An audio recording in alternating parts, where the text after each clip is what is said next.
Hi, everybody. So this is the final chapter. It's still in the middle of the book, but the final chapter of the first half of the book. That half is called The Inner Pathway.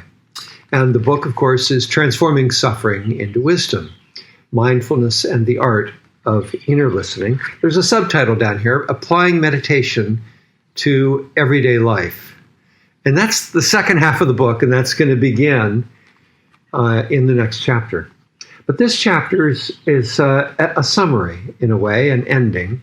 It's called No Inside, No Outside.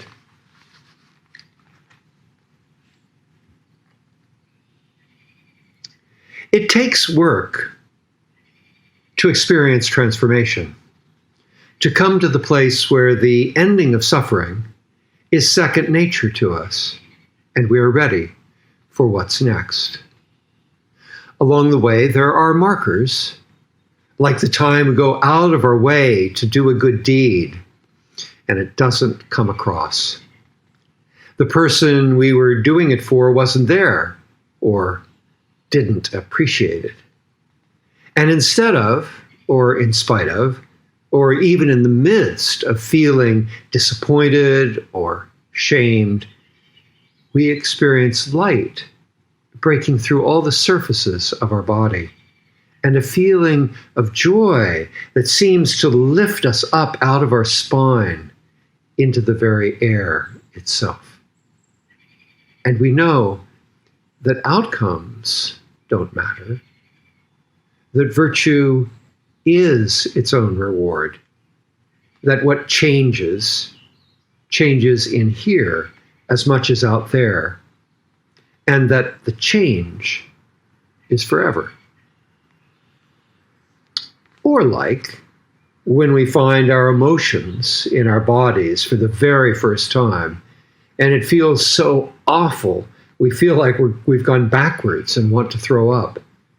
But within weeks, we recognize a whole world we'd never seen before. Something has connected us to waving plants and to trees and to the ripples of the landscape they are in, and to the depths of despair or delight in the palpitations of a crease along the corner of a stranger's mouth.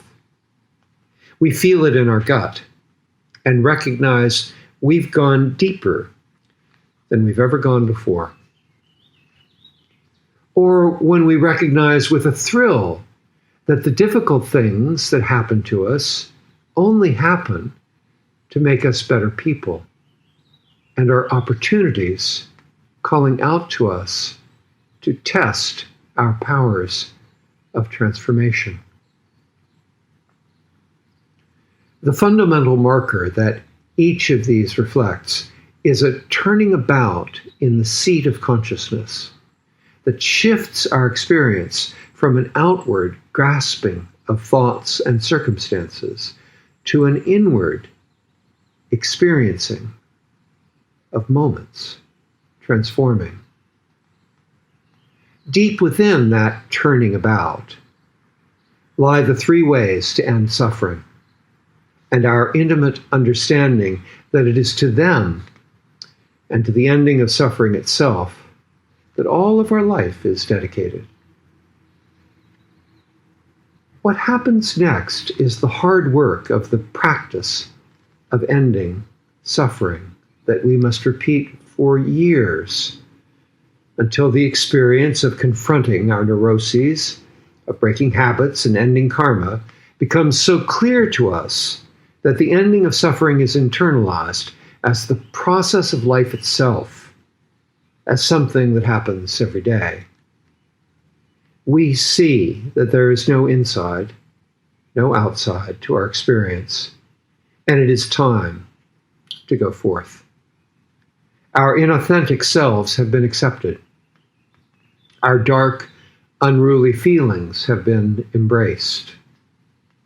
As we feel a renewed energy and vitality coursing through our bodies, we call upon all the forces of nature to support us moving out into the world because they are part of ourselves. It is said that an electron jumping orbits at the other end of the galaxy conveys enough energy to this Earth to impact a game of pool. How much more powerful and far-reaching than anything we know must be our acts of kindness to one another. If you are serious about ending suffering, do this threefold practice, and you will end it both inside yourself and in the world. Pull the plug on the self, live in the present moment, and be fearless and forgiving in the midst of suffering. Wherever you see suffering, you will know how to transform it. Your impact on the world will be like the nourishment of the sun's shining light on all living creatures, like rain, like the earth itself.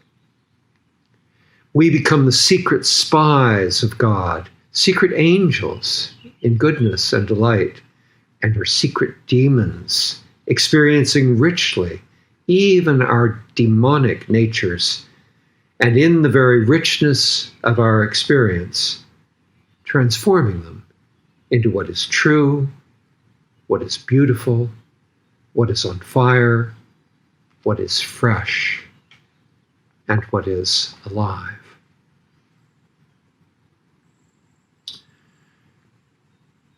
So this chapter ends our first half of the book, a little bit more than first half, on the inner pathway. And it ends this segment on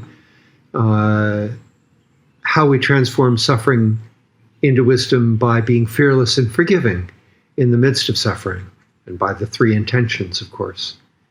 So we're about to move into a very different frame.